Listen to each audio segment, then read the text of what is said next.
Hello and welcome to another episode of Gemstone Mine. I'm John and today we have another multifaceted episode for you. These are episodes where we try to go in depth on a particular card or a small number of cards to try to understand how they may impact the game. Whether it comes in the form of how we're going to brew around them, how we're going to play around them, or just what neat design space they may offer for the future. And I have made no secret in the past of my love of today's multifaceted target, Kediss, Emberclaw Familiar.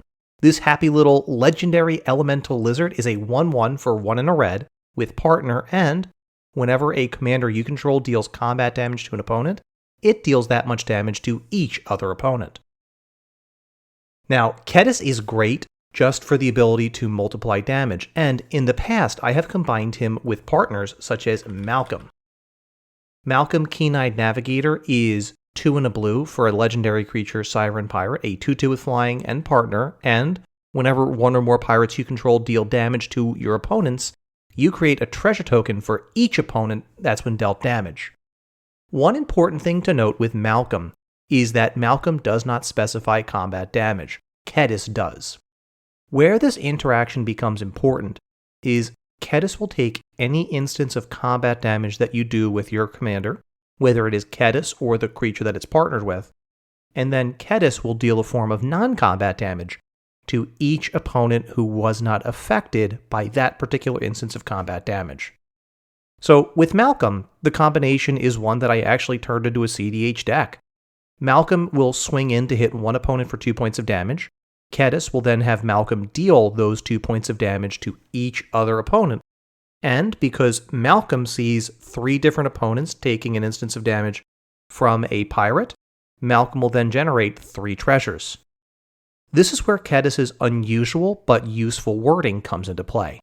Kediss has that creature deal that much damage to each other opponent. So because it is Malcolm dealing the damage, it is Malcolm that sees pirates dealing the damage, and it then makes the treasure. So we can try to use this unique wording on Kediss in a number of fairly interesting ways. One particular way that you can try to make Kediss even more interesting is to try to get multiple copies of Kediss. This is something I actually saw another player doing from one of the Discords that I belong to, in a deck where he combined Kediss not with Malcolm, but with Sakashima. Sakashima of 1,000 Faces is 3 and a blue for a legendary creature rogue, a 3/1. With partner, and the legend rule doesn't apply to permanents you control, and you may have Sakashima of 1,000 Faces enter the battlefield as a copy of another creature you control, except it has Sakashima of 1,000 Faces' other abilities. So in this case, you would have Sakashima enter the battlefield as a copy of Kediss. You now have 2 copies of Kediss in play. If one of those copies of Kediss were to get through and deal combat damage to an opponent, that opponent would take 1 point of damage.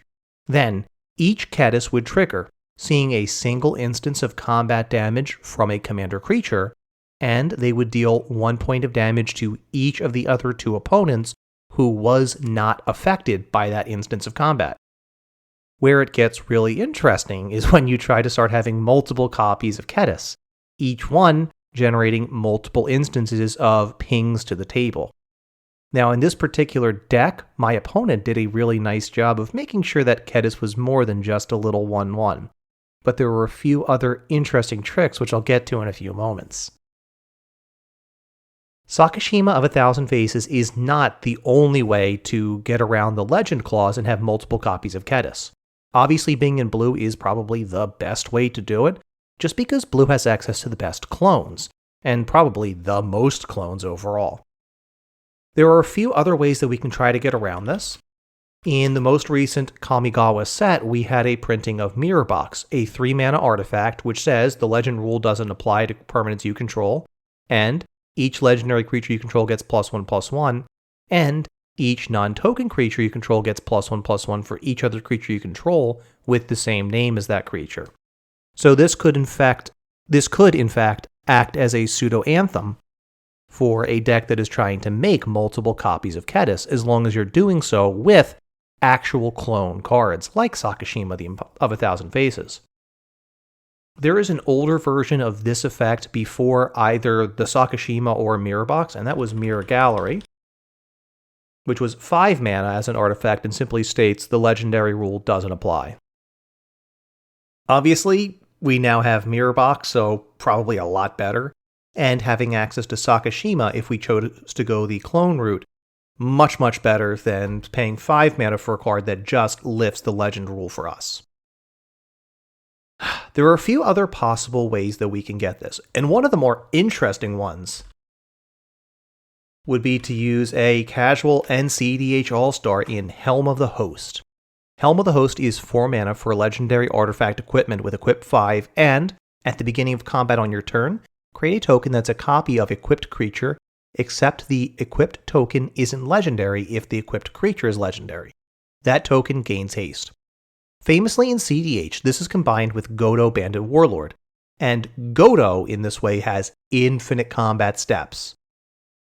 It's a very powerful deck. Anyone who doubts that Mono Red can do the thing in CDH, Godo's been proving them wrong for quite a few years now, and it just keeps getting faster.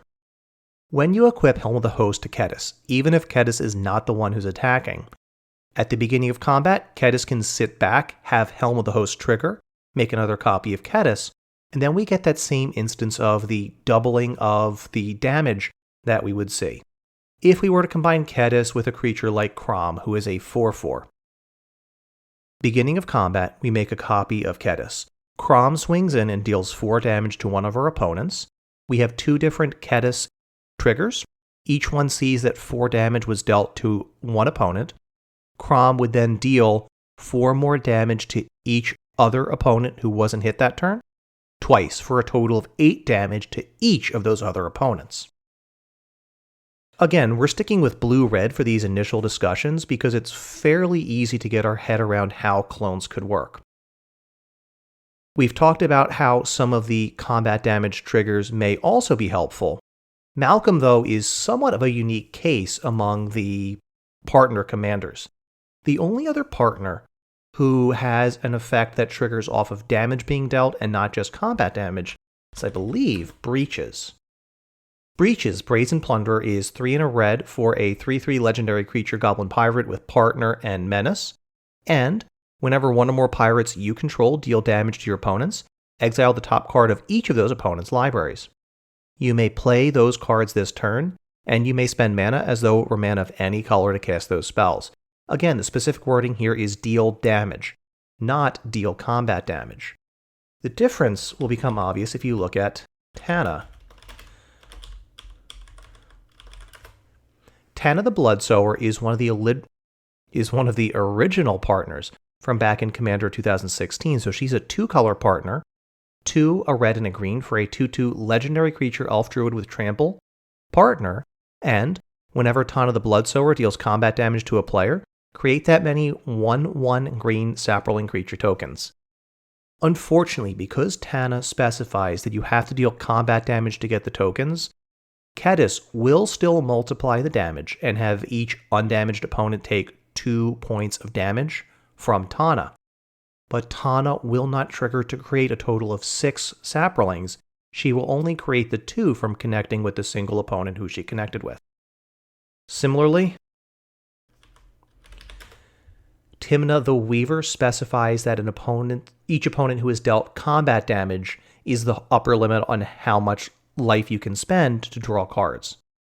Timna states, at the beginning of your post-combat main phase, you may pay X life, where X is the number of opponents that were dealt combat damage this turn. If you do, draw X cards. When you combine Kediss and Timna, if only Timna were the one to attack, you would gain 6 life out of the exchange if she was able to get through unblocked. However, Timna by herself would not be able to go ahead and draw 3 cards for 3 life if that was the only opponent you poked through on.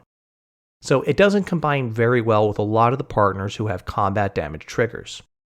Another potential place we could use this is as a damage spreader. A fair analogy would be with the arguably more powerful Jessika, Thrice Reborn. Jessika is one of the Commander Planeswalkers from Commander Legends. 2 and a red for a legendary creature for a legendary Planeswalker Jessika with 0 loyalty. She enters the battlefield with a number of loyalty counters on her for each time you've cast a commander from the command zone this game and partner. Her 0 loyalty ability is choose target creature until your next turn. If that creature would deal combat damage to one of your opponents, it deals triple that damage to that player instead. She also has a -X of Jessika, Thrice, Reborn, deals X damage to each of up to 3 targets. And of course, Jessika can be your commander. The comparison between Jessika and Kediss currently in the CEDH format is that Jessika is just better. Jessika offers you the opportunity to make one of your creatures, particularly one of your commanders, a pretty easy knockout punch. Jessika has been combined with some partners like Ishai, who we'll talk about in a couple of moments, to very quickly commander damage people out of the game.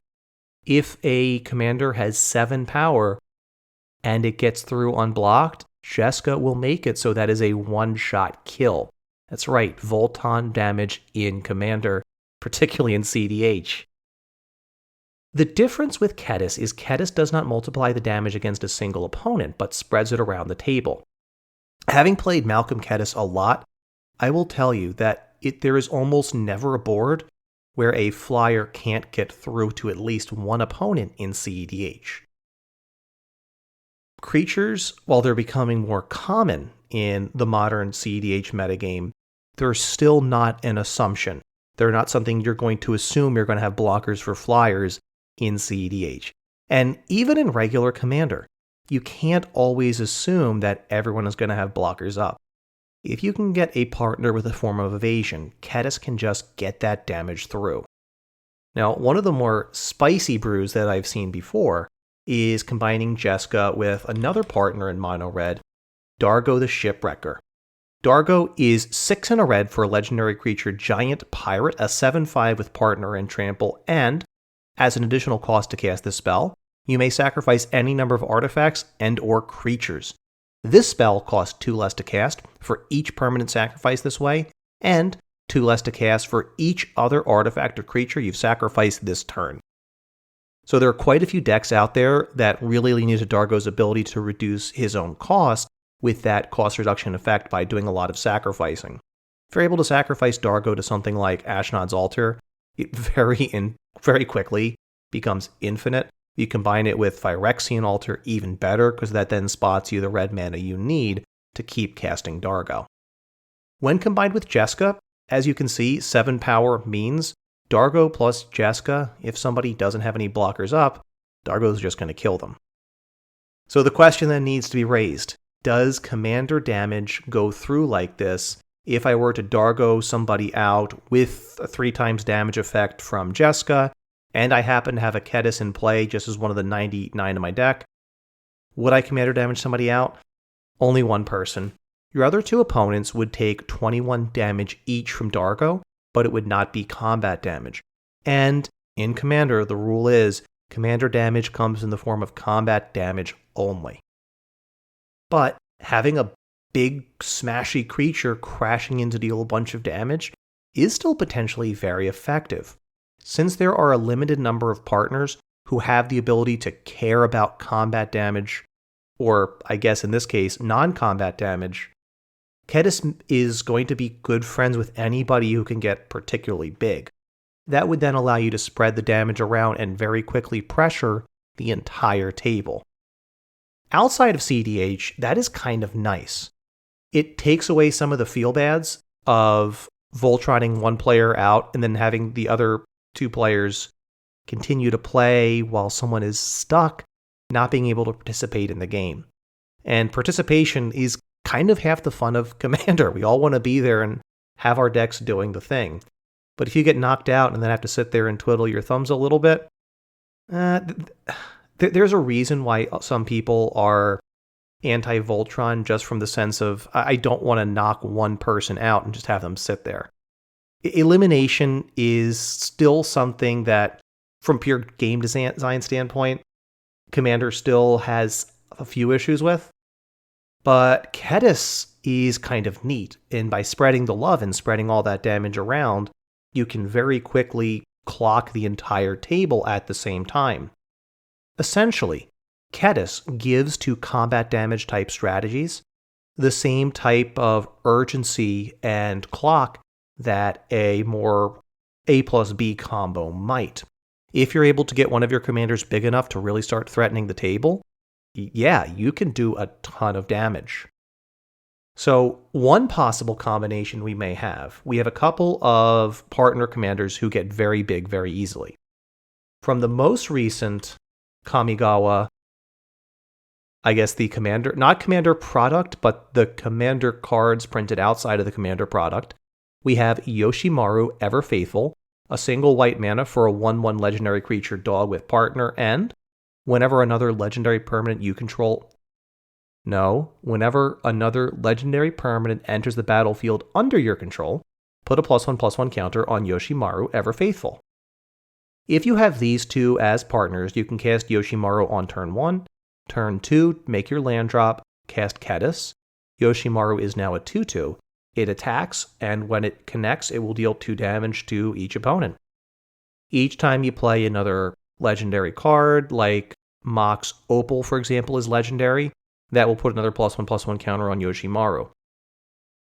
It allows you to be a little bit more flexible in who you are trying to commander damage out, or if that person gets up blockers, you can still pressure life totals with a creature like Yoshimaru.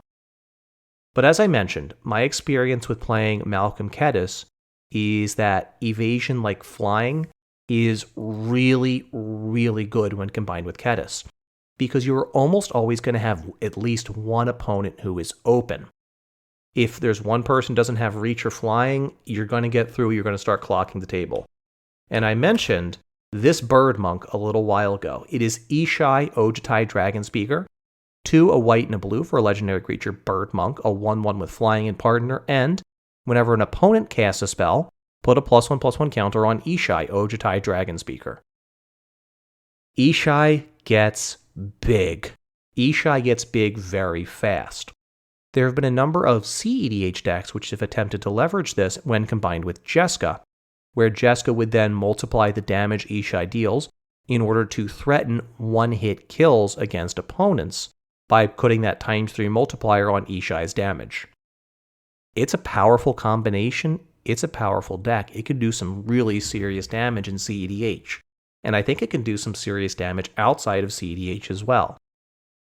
And what I would like to suggest doing here, and something I think I'm going to work on, is I'm going to combine Kediss with Ishai. I already mentioned there are some pretty cool things that we can do trying to combine Kediss with something like Helm of the Host. Well, today I was speaking with some folks on Twitter, and somebody pointed out that it is actually a lot easier to deal 10 damage than it is to deal 120.